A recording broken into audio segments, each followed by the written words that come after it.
What's up? It's your boy Kevin to turn on this motherfucking YouTube shit. Wow, what the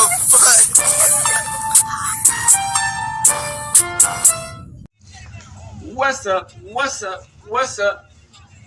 It's your boy Kevin to turn on YouTube shit.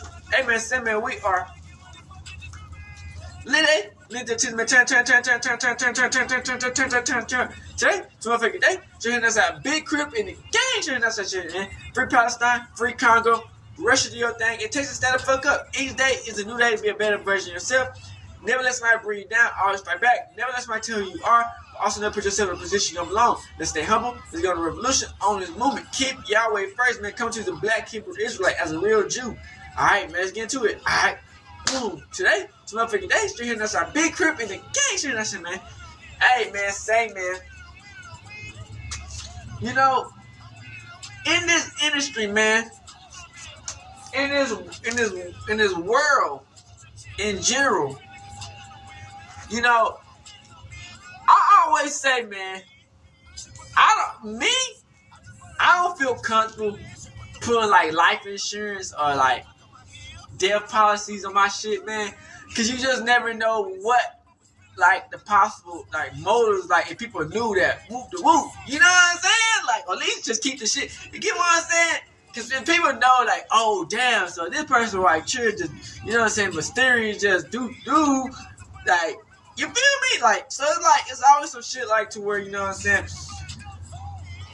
you just sometimes you never know until it's too late, because like, you know, that's when you try to date people like do like funerals and all that stuff. You gotta like have the shit ready, or like if you don't have it ready, like you gotta help all that health insurance, all that death policy shit.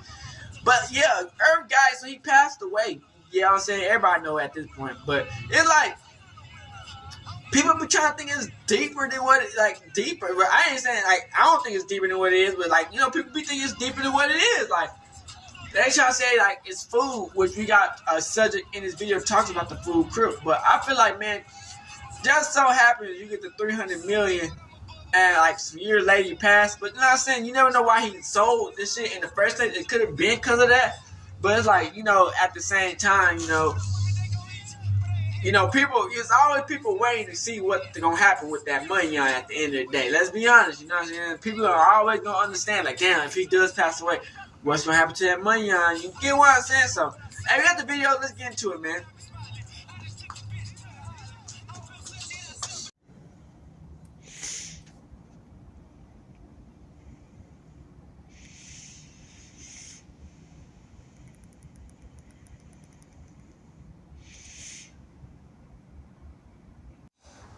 Ain't that weird? Irv Gotti, he passes away after he get that $300 million deal. He sold his masters. You see, I swear I think sometimes, you know, shit happens for a reason. Or people be waiting to cut for like when it's their time. That $300 million going to someone, going somewhere. You know what I'm saying? Like 2 years after you sign it, you die? That's crazy. Okay, so as of right now, there aren't confirmed reports of what happened, but you know, yesterday when we talked about this in the room, we had said that it was reported that he had suffered a stroke. Flesh of my flesh, blood of my blood. I produced 2 songs. This is the Left Titty song? Yes. Used to be my dog, you was in my left titty. You was out of line. I put the on. I'm asking you at the time. Come on, calm down. Calm down. The legendary Irv Gotti has passed away under some very suspicious circumstances, and the streets are talking. He died on February 5th, 2025, at just 54 years old. But the question that's burning up right now, what really took Irv Gotti down? Was it just a tragic stroke, or is there more to this story than we're being told? Ja Rule, Gotti's right-hand man, recently dropped some bombshells that had fans in the hip-hop community questioning everything. Irv's family was the first to confirm the news with an emotional message shared on his Instagram honoring the legacy he left behind. In that post, they wrote, "It is with heavy hearts that we announce the passing of our beloved father, Irv Irv Gotti Lorenzo. Surrounded by family and friends, he departed this world, leaving behind a legacy that will forever resonate in the hearts of those who knew him. While the official cause was confirmed as a stroke, many fans and colleagues couldn't help but feel like there was more to the story, especially when considering the strange timing of it all. Ja Rule, who was a key figure at Murder Inc. and worked closely with Irv, was one of the first to react to the tragic news. He posted a broken heart emoji on his Twitter account, clearly shaken by the loss. Since everything happened all so sudden, speculations started running wild. The internet was convinced that the reports of Irv Gotti's stroke and brain bleeding sound eerily familiar when you take a look at some other mysterious deaths in Hollywood. If you recall, Jaguar Wright, the singer and former collaborator of The Roots, once hinted at a pattern. She suggested that people who had beef with or were close to certain powerful figures in the industry like Diddy ended up dying young or under suspicious circumstances. Kim is dead. Heavy D is dead. Andre Correll is dead. The only two left are Puffy and Al almost died. Heavy D and Andre Harrell are two names that immediately come to mind when thinking about this theory. Both men were influential in the music industry, but their deaths raised a lot of questions. Heavy D passed away in 2011 at the age of 44, while Andre Harrell, the founder of Uptown Records, died in 2020 at 59. These two figures were both key players in hip-hop and R&B, but their deaths left a cloud of mystery surrounding them. And the late of Uptown Records, they were all writing tell-all books. Andre was writing a book right before he died. Heavy D was working on a book before he died. Kim Porter was working on a book before she died. And Al B. Sure was working on the documentary of his life. And then he goes into a coma.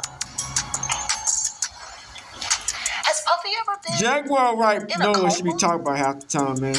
Has he? Like, Has anything happened to him?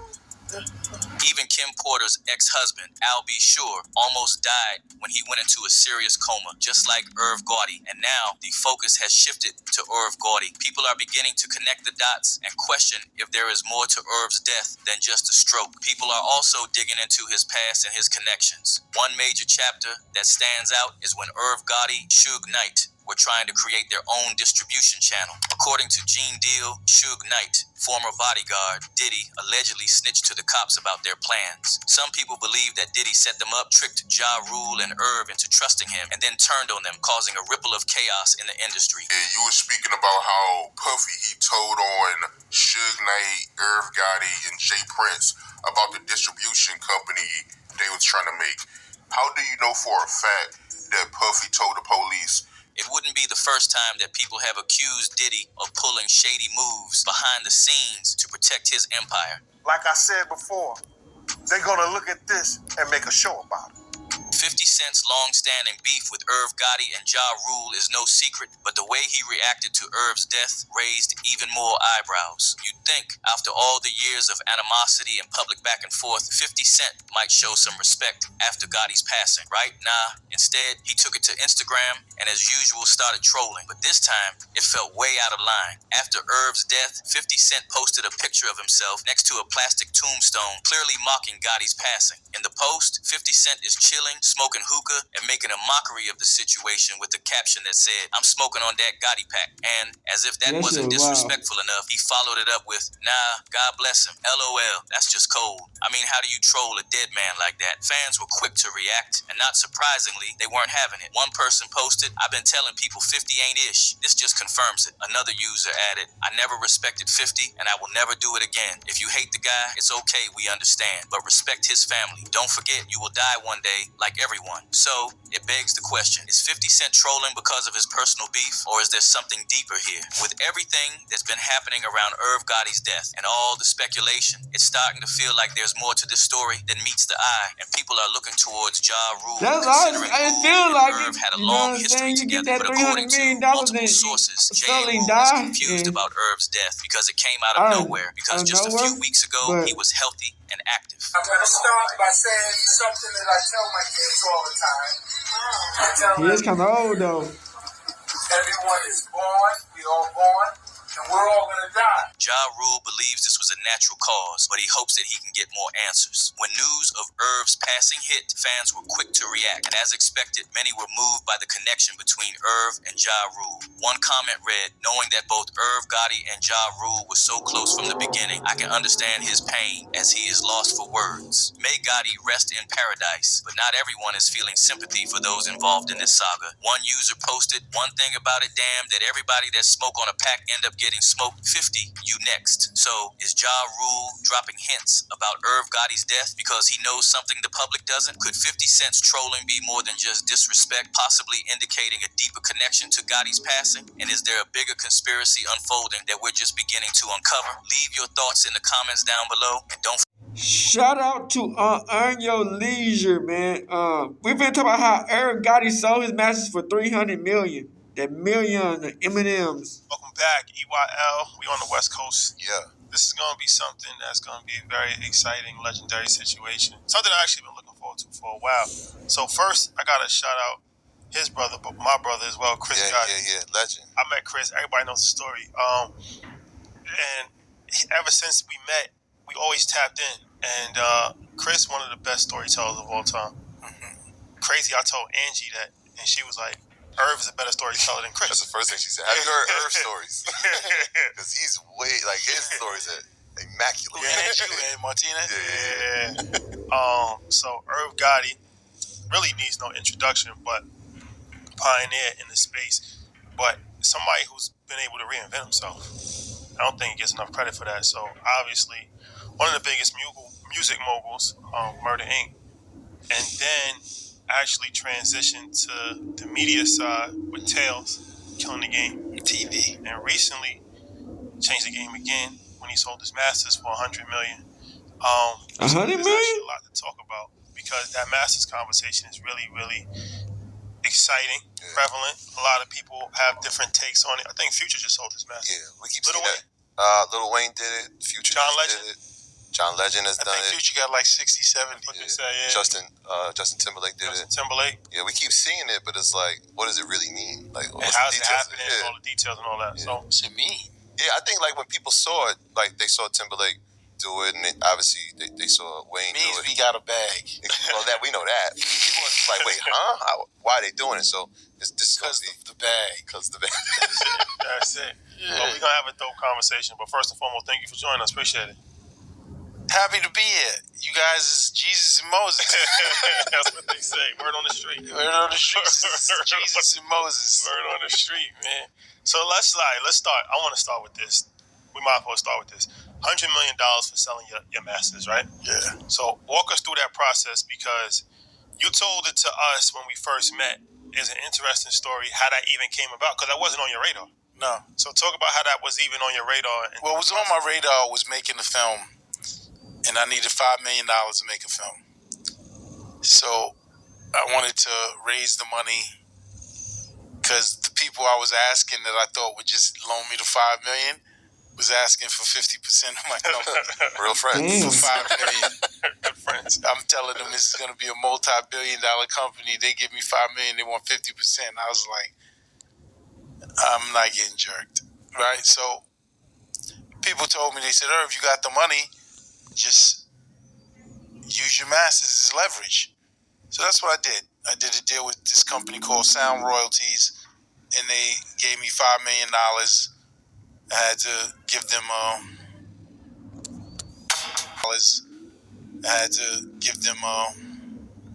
a big interest rate. I had to pay them back like $6 million.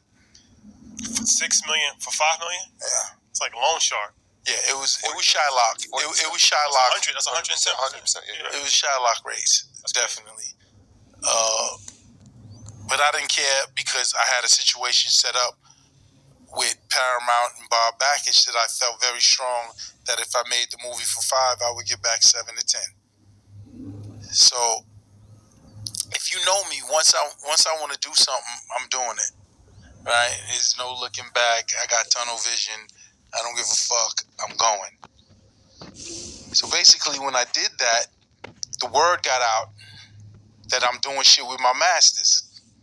Zach Horowitz, great friend of mine, he was the COO of the Universal Music Group, and he called me and he's like, Irv, you want to sell your masters? I said, well, I borrowed money against it. I ain't sell them. He said, but do you want it? I said, well, if the price is right, I said, I want to make TV and film and I want to own it. I want to have the money to pay for it, to own it.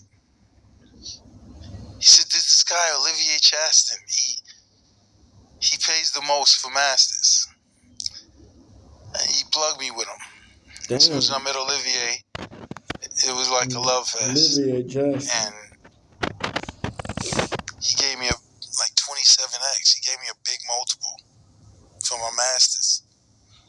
So I took the deal and took the money, right? And then where he got his money from, or the company that he's partnered with, is this company called PIMCO. PIMCO. Giant financial firm. Giant. So he put me on to Ben Frischman. So we sitting there at a meeting. You know, they buying my masters. So Ben was like, so why are you selling your masters if he said, if I could ask you. And I said, well, I'm selling my past to ignite my future. I said, I want to pay for my own TV series, pay for my own films, so I could own it 100% and build that catalog up just how I built my music catalog.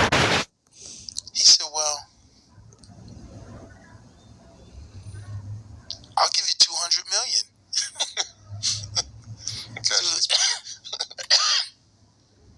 To which I'm like, you know, coming from where I come from, the nigga say he giving you $200 million. So my immediate response was like, so what you want, like 50% of my company? Oh, 80%? He's like, nah, I don't want nothing. He said, I just want whatever money that you borrow from me, pay me back 8%. I said, that's it? He said, that's it? I couldn't believe it. The man was offering me a $200 million line of credit and didn't want a percentage of my company. So he said, you know, you don't have to spend that $100 for your masters. He's like, we'll give you the money to make your product. Line of credit, so like he could buy whatever he want with the $200 million. So, you know, it's really a dope story because it's a story of. He looked thrilled at that moment. It fell in my lap.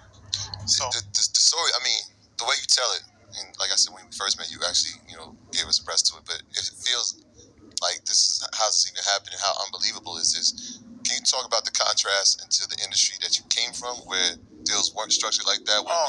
Just trying to like take advantage. Where I came from, if a nigga offered me $200 million, he probably wanted 99% of my company.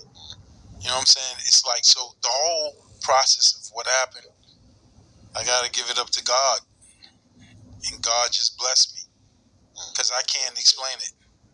So let's break this down a little bit, because you said a 27x multiple. So this is important for people to understand, because a lot of times people aren't fully educated, so they like, yo, they're looking at music like, don't sell your music because you're not going to have a legacy for your children. But when we were in London, DJ, he explained it to us. I never really thought about it like this. He was like, it's like a startup company. Like when Elon Musk sells PayPal for $200 million, nobody criticizes him for doing that because he used that money to fund SpaceX and Tesla.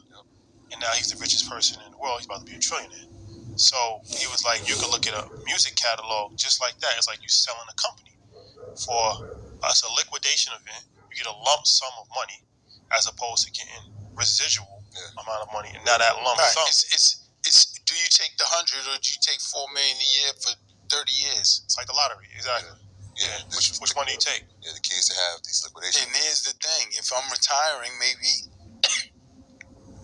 the $4 million is good, but I'm not retiring. My mind, I got other things that I'm trying to do where I can use that 100.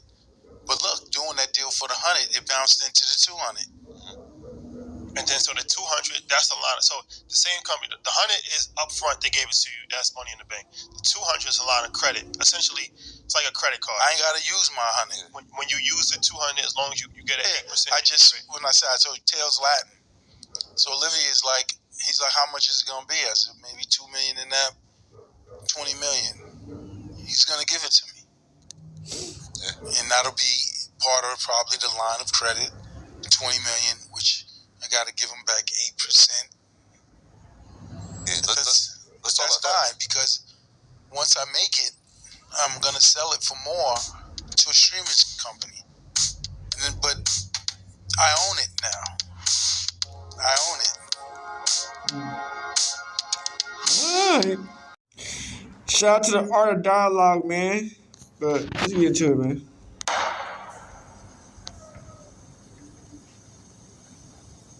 Speaking of Irv Gotti, how you feel about him passing away? Because I know you was telling me behind the scenes that, you know, you ain't like him.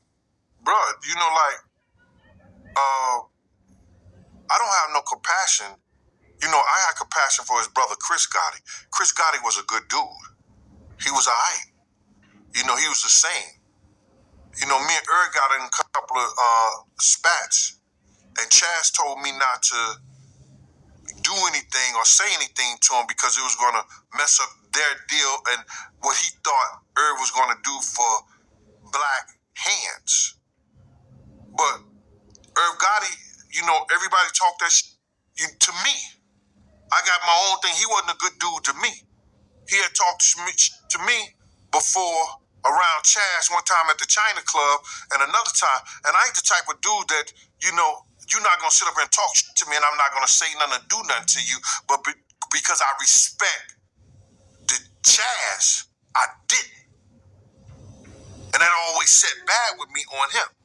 So to me, he wasn't a good dude to me. Because you got to understand those guys who was try to use other people's names and try to use other people's status to make it seem like they like that and they live that life like that. You understand?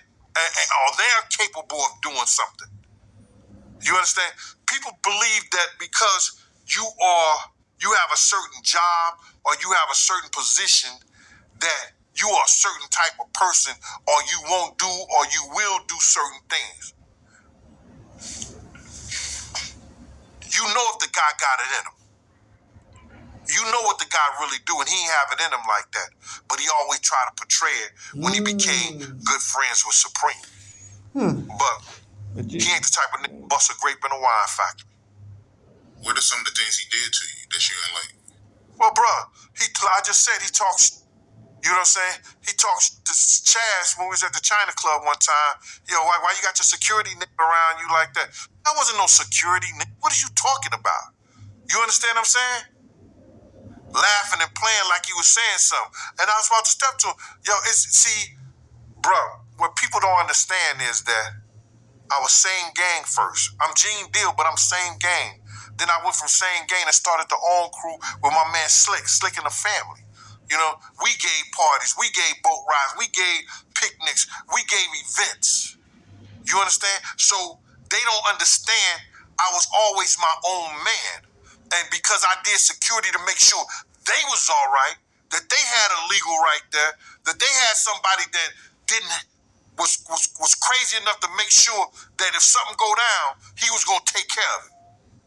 So because I had that type of respect with the real gangsters in the street, because I had the respect like that from the real people in the street, that these guys who was just DJs and who didn't know, and they seen me doing security, and they always trying to play security guys out like they ain't like that.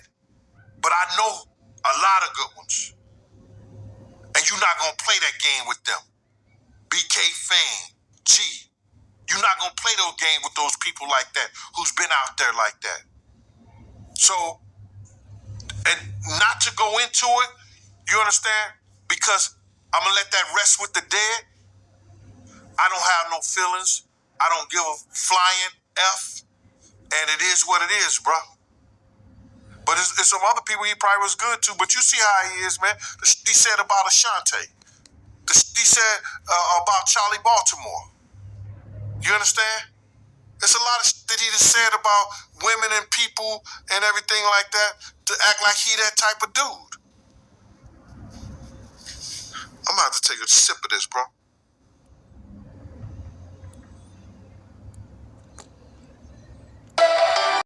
Hip Hop Daily. Irv Gotti has some of the craziest stories in the rap game, but a lot of people have no idea how much he really changed the industry. From dominating the charts and racking up millions of dollars to getting wrapped up in attempted murder cases, today we're breaking down the full story and his sudden death. On February 5th, 2025, the news broke that Irv Gotti had a stroke and was on life support. People all over the industry were showing love to him on social media and hoping for the best. But later that day, sources confirmed that Irv Gotti had died. Irv Gotti had been dealing with health problems for a while, and in 2024, he had a small stroke that made him use a cane to walk around. The strokes were allegedly caused by diabetes, and Irv Gotti had been struggling with it for years. Back in 2023, Irv Gotti went on Drink Champs and said that the diabetes was breaking his body down. I've been diagnosed with diabetes forever. Because it's like the smallest I've ever seen you. It's hereditary. Yeah. Okay. It starts deteriorating your body.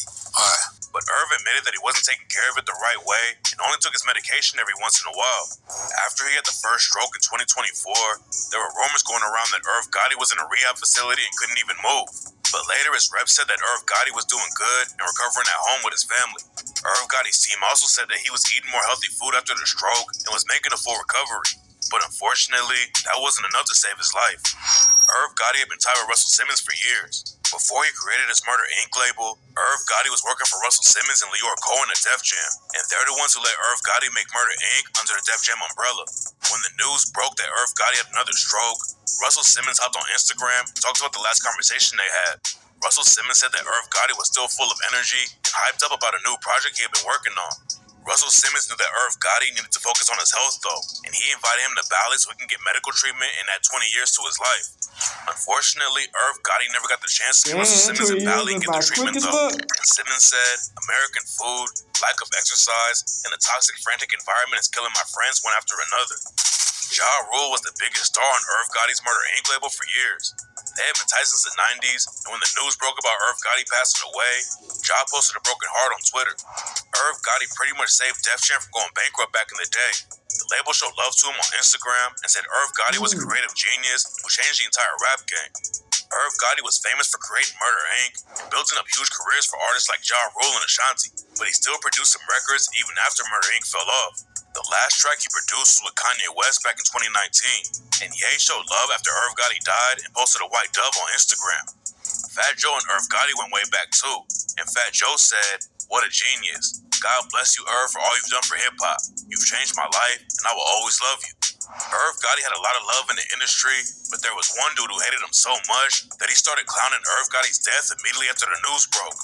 50 Cent and Irv Gotti had a wild beef that lasted for decades, and after Irv Gotti died, 50 posted a photo of himself smoking next to a tombstone and said, "I'm smoking on that Gotti pack. Nah, God bless him, LOL."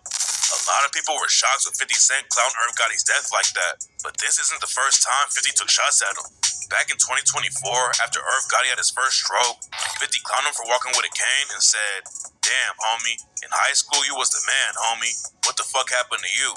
I want Irv to get well so we can have to watch my next wave." A lot of people didn't even catch how deep the diss was though. 50 had issues with Irv Gotti and Ja Rule for years, and the first song 50 dropped after he signed with Eminem and Dr. Dre was Wanksta. 50 took shots at Ja Rule and Irv Gotti on the track and rapped, "Damn, homie, in high school you was the man, homie. The fuck happened to you? I got the sickest vendetta when it come to the cheddar. Nigga, you play with my paper, you gon' meet my Beretta." 50 Cent hated Irv Gotti, but way more artists have been giving Irv Gotti his flowers for changing the game back in the late 90s. Irv started out as a DJ and called himself DJ Irv. He was producing tracks too though, and Irv Gotti had a huge break when he linked up with a rapper named Mike Geronimo. They met at a local show and linked up together in the studio, and Irv produced Mike Geronimo's first hit called Shit's Real. After that, Mike Geronimo let Irv Gotti produce his first album, and that's when Irv got Jay-Z, DMX, and Ja Rule to hop on Mike Geronimo's track, Time to Build. Irv Gotti came up in Queens and had connections all over New York, and it was clear from the jump that he knew how to make a hit record. Irv Gotti ended up getting a job at Def Jam Records as an A&R, and his job was to find new rappers to sign to the label. Irv had already worked with DMX and knew that he could be a star, and he told Def Jam that they needed to sign him. Leor Cohen wasn't rocking with the Sometimes it's about idea the though, because he connections, thought man. DMX was too hardcore. So Irv told him right then that he was quitting the label. Irv Gotti knew he was right about DMX and didn't want to work at Def Jam if they didn't trust his ideas. But a few days later, Leor Cohen had another meeting with Irv to see if they could work the situation out. Irv Gotti told Leor Cohen straight up that he was walking away if they didn't give DMX a deal. So Leor Cohen finally listened and signed DMX to Def Jam. Def Jam was about to go bankrupt back then, and taking a chance with DMX was a huge risk. DMX was one of the most hardcore rappers in the game. He had spent a lot of time in prison and rapped crazy bars like, "My clothes dirty, dick shitty, and my knife bloody.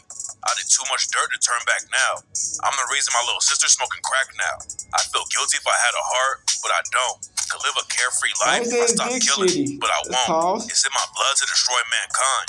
With every murder, I lose a little more of my damn mind. And pay your dues, nigga. Respect my motherfucking style, or I'll murder your wife and your unborn child. Nigga, respect my motherfucking style, or I'll murder your wife and your unborn child." Nobody at Def Jam knew if DMX would actually be able to sell any records. He had a deal with a different label a few years before, but the situation didn't work out because DMX's first single didn't make any waves at all. Irv Gotti still believed in him though, and when DMX dropped his debut album on Def Jam, it changed everything. DMX debuted at number 1 on the Billboard 200 chart and became one of the biggest rappers in the game overnight. And then just a few months later, he dropped another record that also debuted at number 1, which made DMX the first rapper to have 2 albums debut at number 1 in the same year. At that point, everyone knew Irv Gotti could spot fresh talent, so Russell Simmons and Leor Cohen gave him his own label at Def Jam. That's when Irv Gotti started Murder Inc. and signed Ja Rule, Black Child, Top Murder, and Nemesis. Ja Rule popped off like crazy when he dropped his debut album and sold almost 200K in the first week. Murder Inc. was already making a name in the industry, and then Irv Gotti pulls another crazy move and tried to make the biggest rap crew in history. The same month that Ja Rule dropped his album, Irv Gotti put him in a group with Jay-Z and DMX called Murder Inc. The three of them recorded some tracks together, and fans couldn't wait for him to drop something, but unfortunately the crew didn't work out. There's a lot of rumors about why Ja Rule, Jay-Z, and DMX never dropped a project. Irv Gotti claimed that Jay-Z was the reason it didn't work out. Murder Incorporated. I don't want to talk seriously, but why? Because it's going to throw Jay under the bus. Jay didn't want to do it. Jay, both times. I tried 2 times. But Jay-Z said it was just 3 guys, 3 independent labels, 3 black men who were all fighting to be the best in the world. Irv Gotti kept it pushing with the Murder Inc. label though, and in 2000, Ja Rule debuted at the top of the charts and ended up going triple platinum. Then Irv Gotti started getting into movies too, and produced the soundtrack for The Fast and the Furious. Murder Inc. started out as a hardcore label, but Irv Gotti knew they could take over the whole game. He signed an R&B singer named Ashanti, and she took the label to another level. Ashanti started hopping on tracks with rappers like Big Pun, Fat Joe, and Ja Rule, and every song she worked on ran up crazy numbers. In 2002, Ashanti became the first woman who had the top 2 songs on the Billboard Hot 100 at the same time, and it was clear that Irv Gotti had signed another superstar. Ashanti's first album sold over 6 mil and proved that Murder Inc. was more than just a hardcore rap label. Irv Gotti was really taking over everything and running the hottest label in the game. But right when Murder Inc. was at the peak, the cops raided the label and everything changed. It all started because Irv and his brother Chris had ties to a dude named Kenneth Supreme McGriff. Supreme was from Queens like Irv and Chris Gotti, and back in the day, Supreme and his crew were running the streets. Supreme came home from prison in '94, and he linked up with Irv and Chris Gotti while they were shooting a music video in Queens. And according to rumors, they were actually paying Supreme and his crew for protection in the streets. Supreme wanted to get into making movies, and Irv Gotti gave him the money to make a movie called Crime Partners. It all looked legit at first, but then the feds raided the Murder Inc. offices and charged Irv Gotti and his brother with money laundering. The feds thought that Irv Gotti was using the label to launder drug money for Supreme. They took the case to trial and were eventually acquitted on everything. But by that point, the Murder Inc. label was pretty much finished already. All the legal drama was a bad look, and Def Jam dropped the whole label. Irv Gotti tried to keep it going, but by 2009, it was officially over.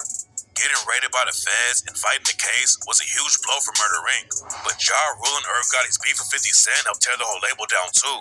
It all allegedly started because Ja Rule and Irv Gotti had ties to Supreme, and Supreme is allegedly the dude who tried to get 50 Cent killed. There's also a rumor that 50 Cent tried to link up with Ja Rule and wanted to work with him, but Ja Rule allegedly brushed him off, and 50 Cent got pressed about it. Then another thing that sparked issues was when Ja got his chain snatched by a dude that was tied with 50. 50 ended up dropping some of the most savage diss tracks of all time against Ja Rule, and the whole Murder Ring crew got dragged into the situation. Irv Gotti went from running the hottest label in the game to getting raided by the feds and dissed like crazy, but he never let it keep him down. Irv Gotti kept making music, then he took it even further with making TV shows too, and in 2022, he made the biggest deal of his life. Irv Gotti wasn't making headlines like he did back in the early 2000s, but he was still working like crazy behind the scenes. And in 2022, he sold his masters to a company called Iconoclast for $300 million. It was one of the biggest deals in rap history, and it also gave Irv Gotti the chance to make even more money. Iconoclast gave him $100 million up front, plus another $200 million to spend on making his own movies and TV shows. Irv Gotti was working on all kinds of new projects, but unfortunately his health kept on getting worse. Russell Simmons wanted Irv Gotti to get treatment, but Gotti waited too long and tragically passed away at just 54 years old. There's a reason so many people showed love after Irv Gotti died. He changed the whole rap game and started some legendary careers. And even though Irv Gotti was trying to get more into movies instead of making hip-hop, his legacy is going to live on in the rap game for a long time. Prueba el doble Sonic Smash que agrega una bebida a mitad de precio. Alright, so this Irv Gotti brother reveals he had a stroke while eating Chinese food. Damn. They said American food and that's Chinese food. The fuck, that's not American food. If you don't know by now, Murder Inc. head Irv Gotti passed away from a stroke at the age of 54 on February 5th, 2025. Recently, his brother Chris Gotti came out and revealed Irv had a stroke while playing poker and eating Chinese food. Here's the clip. Going for days, but again, Irv was a Titan, my brother, one of those ones, and the world is going to be different with him because of the things he was gonna do that he Yes. Yep. Chris, when was your brother diagnosed with diabetes? Wow. So he's 54. I believe he was diagnosed when he was in his 40s. Yeah. Late 40s. But Irv doesn't go to the doctor, so that's why he's so late being diagnosed, right? And then when he finally did go get a real physical and a checkup, he's like, "You're diabetic," and he didn't believe it. You know, my dad. Type 1, Chris? Irv was type 1. Irv was type 1. And then it started with type 2, developed into type 1. So my dad was diabetic. He passed at 86. And when we talk about this topic, why it's so dear and sensitive for me, is I watched him suffer in the last 3 years of his life. So it's about quality of life. When Dame is talking about being able to be with his kids, it's about quality of life and the way you actually can stay here and keep doing that. We all have to go at one point in time. We just really want to go on our terms. Sure. That's how I look at it. And Irv, but it's just kind of like, sadly enough, you think that's the reason he signed the $300 million deal because he knew he was about to die? I'm going to go away. Basically, I don't know. He ate a bunch of Chinese food while playing poker and had a massive hemorrhagic stroke, which is bleeding on the brain. And then we talk diabetes, and I know Dame is saying diabetes. Diabetes is not what kills you. It's always something else. It's what diabetes does to the body that actually takes your life. Like it broke down his body where it was blockage and going to his brain. It created the strokes, but it's all stems from the diabetic issues that comes from diabetes. You know, it may have liver failure, kidney failure, and these are the things that actually consume or take your life. But I don't know anyone that's, and I know we do have a doctor. The calcium, you know, rough, and you have to watch those strokes because it'll clog up your arteries. Yes. Got to be taking pills. So I take those pills, and I get those examinations. It's just when you, I guess my approach on diabetes, I would say, might be lucky because I was diagnosed when I was 15, and for 2 or 3 months, I was thirsty. Like 2 months, I lost a lot of weight. I thought I had AIDS, so I thought it was something that I wouldn't be able to beat. And what I told God was, if you give me another chance, I'm going to live life to the fullest. So when I finally went to the doctor and they told me I had diabetes, I actually was happy. Like, oh, it's just diabetes. I could take a needle and feel better. So for me, I thought I had so much strength and faith in God that he reversed whatever was, and said, I'll just give you diabetes. I'll take diabetes over the other thing. And to Dr. Dewan from Vanderbilt, thank you for joining us. Talk about what you've heard so far and what messages you'd like to send loud and clear to folks about lifestyle and about diabetes and about stroke. Sure. Well, thanks for having me. It's good to be with you. First, Chris, I'm sorry for your loss. Thanks. Of course, I didn't know Irv, but he's obviously touched so many people. So I'm sorry for your loss and your family. That's his brother in the top. Diabetes is a problem. It's a big problem here in the United States, and it's not going away. We know that there are a lot of risk factors for strokes. Certainly, diabetes is among them. There are other risk factors for strokes. You talk about things like high cholesterol, high blood pressure, or hypertension, even age. We know the older that we get, the more likely we are to suffer from strokes.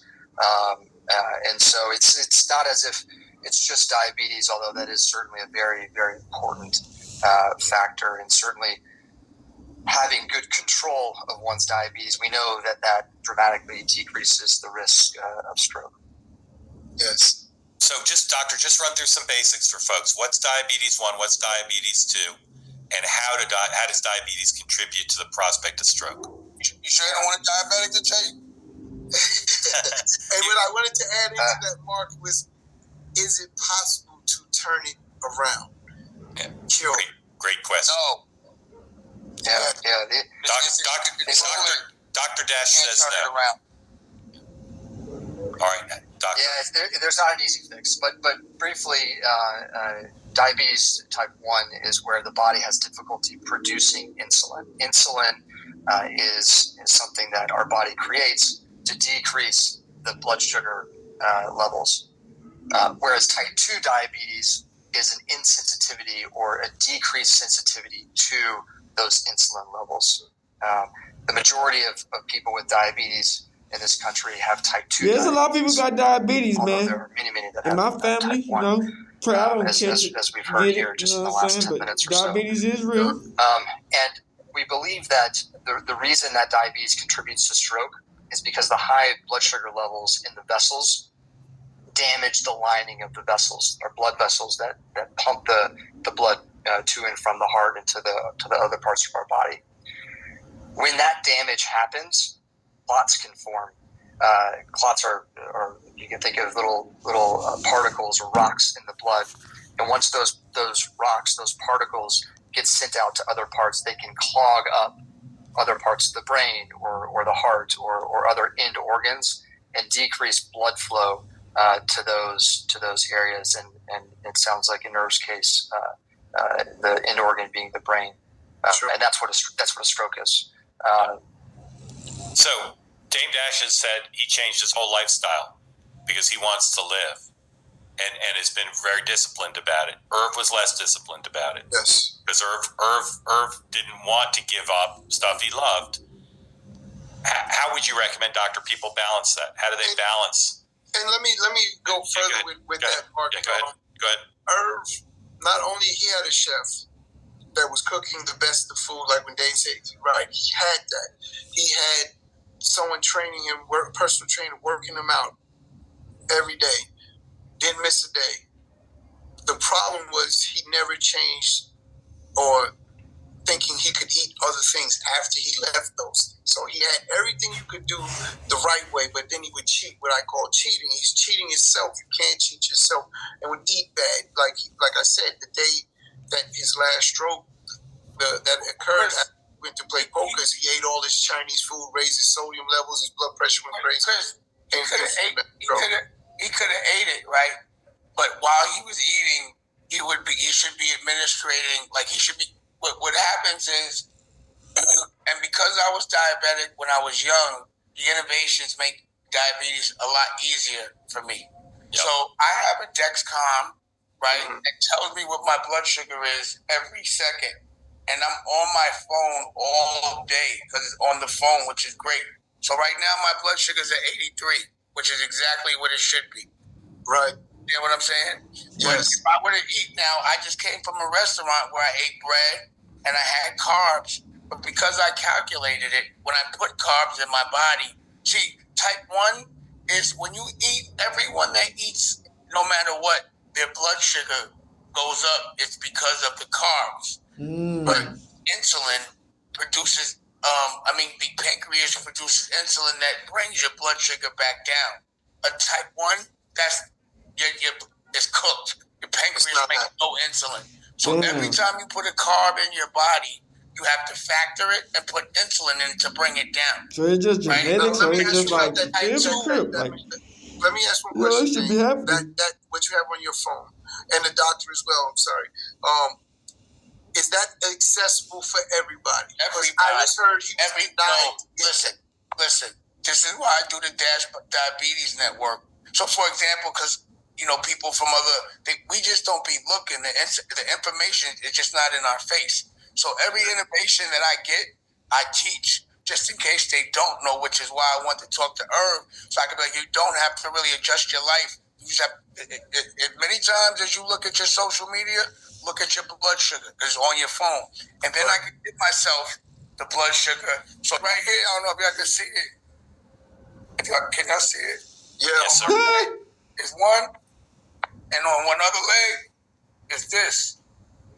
So I also have one of them pods that actually talk to my Dexcom. And if my blood sugar is too high for over 2 hours, it starts giving me insulin, but I'm looking at it anyway. But I could just press a button and it gives me, off my phone, it gives me the insulin. So basically, like my pancreas everything going on in my pancreas is happening on my phone. So my phone is my pancreas. Chris. Yeah, I would love to say thank you again, first and foremost, for honoring my brother in this platform. And we'll be starting a foundation in his honor, on his behalf, about diabetes and stroke, with Ja Rule, which was his artist, and a bunch of others. And we'll be doing something here on Two-Way to actually set it up. I'll talk to you and discuss how we can set that up next, Mark. But that'll be the next phase. Yep. And again, like Dame is emphasizing, and I'm sure he's going to do it again in closing, this is not something to play with. Irv literally didn't respect the advice of the doctors he was getting. I remember his legs being swollen. This is before any of these issues happened, and the doctor told him he had to go to the hospital from swollen legs. And the doctor said, if you don't change your diet and you're diabetic, you'll be gone in 5 years. That was 3.5 years ago. Damn.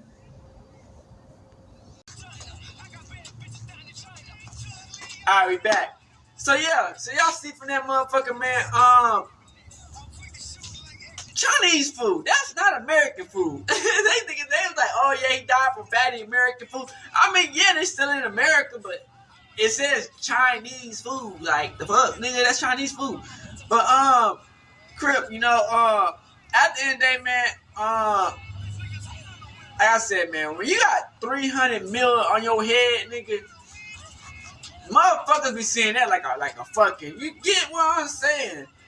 And I don't know if people ever watched 1,000 Ways to Die, man, but I done seen so many. I used to always watch that shit, like, no cap, about how 1,000 ways of people, how they died and shit. It's like, it's always a way that people can always end up taking you out, or you can end up passing away, man. And diabetes is one of them. They can cut your whole fucking foot off. You know what I'm saying? With high blood pressure, all that shit. You know what I'm saying?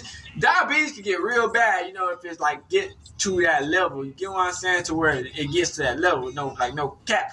You know what I'm saying? You know what I'm saying? But it's saying, like, I feel like, man, if it was some shady shit behind this shit, man, it's gonna eventually come out. You know what I'm saying?